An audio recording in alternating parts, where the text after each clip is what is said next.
अगर महिला प्रेग्नेंट हुई और तलाक दे दिया गया है तो उसका क्या सोल्यूशन है फिर? उसका सोल्यूशन यही है कि वो बच्चा जो है इस बाप का होगा। बाप का बच्चा होता है, माँ का नहीं। कौन है ये लोग, कहाँ से आते हैं? और तलाक माना जाएगा? तलाक माना जाएगा। कोई आदमी है कि उसका दिल पसी जाए कि मैं पछता रहा हूँ तलाक देने के बाद में, तो फिर वो तो वापस नहीं आ पाएगी। कैसे नहीं आ पाएगी? है सब चीज का रास्ता है। उसका क्या रास्ता है? अभी मजा आएगा ना भिड़ो। उसका नाम है हलाला। वो करा लीजिए, फिर उस शौहर के पास चले जाइए। ये बातें बताई नहीं जाती, नजर लग जाती। शायद पता ना हो, पैट कमिंस के हाथ की उंगली कटी हुई है, न्यूजीलैंड के मार्टिल गप्टिल की पैर की उंगलियां कटी हुई है, और भाई सबसे बुरा तो हमारे पाकिस्तानियों के साथ हुआ है। इनकी पूरी टीम की तो तू समझा?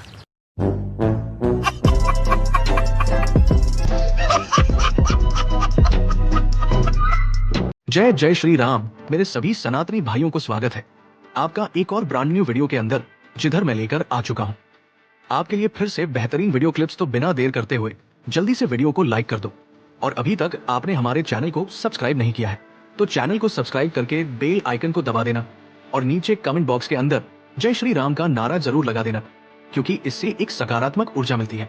वीडियो हम जय श्री राम के नारे के साथ ही शुरू करेंगे, तो जल्दी से करते हैं वीडियो को स्टार्ट। बिना टाइम पास करे लेके प्रभु का नाम, जय जय श्री राम। तू रो रहा क्यों? भाई मेरे नेता ने बोला था कि चलो 2 दिन के लिए पत्थरबाजी करने के लिए, तो हम चले गए। तो क्या हुआ? भाई इधर घर में ना मेरे अब्बू ने मेरे बेगम को पेल दिया।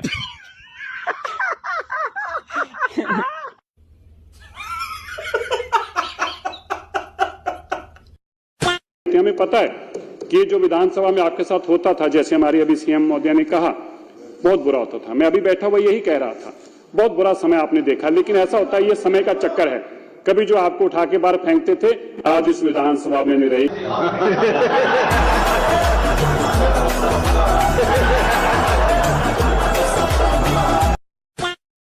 बेगम जान जी, हमारी शब्बू ने 12वीं पास कर ली। हाँ जी।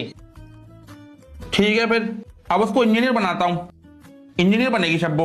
इंजीनियर नहीं, डॉक्टर बनेगी वो। हमने कह दिया तो कह दिया, हमारी बात पत्थर की लकीर। इंजीनियर बनेगी। अरे तुम्हारे कहने से तुम्हारे अब्बू तो रुकते नहीं हैं, रात को मेरे कमरे में घुसे चले जाते हैं। पत्थर की लकीर, डॉक्टर बनेगी वो। अरे अब्दुल, क्यों झगड़ रहे हो दोनों? कुछ नहीं योगेश मियाँ, वो हमारी बेगम कह रही है कि शब्बू बनेगी डॉक्टर, और हम कह रहे हैं शब्बू बनेगी इंजीनियर। अब बताओ हम गलत कह रहे हैं? सब्बू? हाँ। अबे यार, तुम्हारी सब्बू 24 साहब के ट्यूबवेल पर घोड़ी बन रही है। शब्बू घोड़ी बन रही है? हाँ। बेगम तेरे सारे गुण सीख गई वो। इसी वजह सीखी है सब, इसी वजह। अरे क्या हुआ, हार गया तो चुप हो जाओ, हार जीत तो लगा रहता है। अरे काहे मुंह लटकाए हो रे? अरे भैया, पाकिस्तान चैंपियंस ट्रॉफी से हार के छटा गया है ना, इसीलिए उदास है बेचारा। पाकिस्तान के हारने से ये उदास है? अरे ससुरा देशद्रोही, छुरा निकाल रे। हम पाकिस्तान के हारने से दुखी नहीं है, हम दुखी है कि पाकिस्तान में कोई देश की टीम मैच खेलने पहुंची है। ये पाकिस्तानी कहीं हार के गम में बम न फेंक दे। औरंग्या बेटी चोर था। औरंग्या के बेटी का नाम था झेबोनिसा। वो दिखने में इतनी ज्यादा सुंदर थी कि औरंग्या ने अपनी बेटी का निकाह ही नहीं होने दिया, क्योंकि उसका मानना यह था कि इतनी सुंदर खुदा की नायाब चीज किसी और के हाथ में लग गई तो मेरा क्या होगा। इसीलिए इतिहासकार की मानो तो झेबोनिसा कई बार हिंदू राजाओं के प्रेम में पड़ गई थी। छत्रपति शिवाजी महाराज को देखकर वो मोहित हो जाती, तो कभी छत्रसाल जी को देखकर भी वो मोहित हो जाती। औरंग्या कहीं भी जाता तो झेबोनिसा को अपने साथ लेकर जाता, क्योंकि उसे डर था कि गलती से वो वापस आए और उसकी बेटी उसके बाद इसका एक ही रूप सामने आया कि उसने कभी भी अपनी बेटी का निकाह नहीं होने दिया, क्योंकि अपनी शारीरिक भूख को मिटाने के लिए औरंग्या झेबोनिसा का इस्तेमाल करता रहा। सन 1700 के दरमियान में उसकी मौत हो गई, लेकिन उसका निकाह कभी नहीं हुआ। इतिहासकार तो यह भी कहते हैं कि औरंग्या अपने दरबार के अंदर घुंघरू भर के नाचा करता था और लौंडों का नाच देखता था। इसीलिए आज भी अगर औरंग्या के विरोध में हम कुछ कहते हैं तो उन्हीं बच्चों जो नाचा करते थे दरबार में, उनकी वंशजों को अचानक से बुरा लगता है। तो ऐसे थे इनके महान शासक, महान औरंग्या। Come look at this.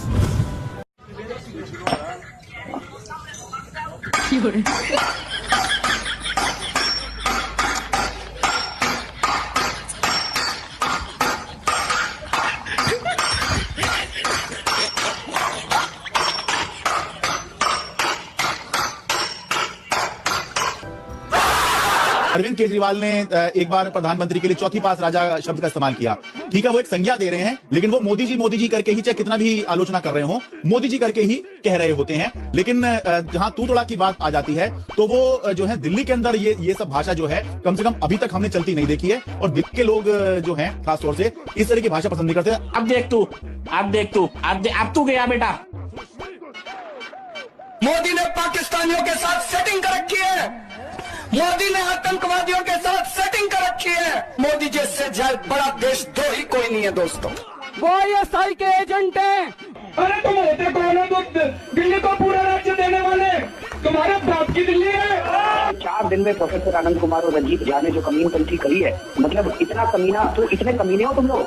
लेकिन जहां तू तोड़ा की बात आ जाती है, तो वो जो है दिल्ली के अंदर ये सब भाषा जो है कम से कम अभी तक हमने चलती नहीं देखी है। खासतौर से इस तरह की भाषा पसंद नहीं करते। वृंदावन में कोई भी मुसलमान जाके दान नहीं देगा और कुंभ में कोई भी मुस्लिम वहां पर सेवा नहीं देगा, ऐसा बिल भी लेके आएंगे क्या आप? अच्छा, ये तो हमारी आपत्ति है कि आप एक धर्म को टारगेट करके जिस तरह से आप बनाना चाह रहे हैं। अगर ये कह रहे हैं तो मुस्लिम समाज के अलावा किसी को ये पावर दी हो तो बताइए। छोड़िए हिंदुओं को, सिखों को ऐसी पावर है ना? गुरुद्वारा लिया जा चुका है वक्फ बोर्ड में 2022 में। ईसाइयों को पावर है ना? यहूदियों को पावर है ना? पारसियों को पावर है ना? तो मेरे भाई अब्दुल को कौन खोपड़ी में बैठा रहा है?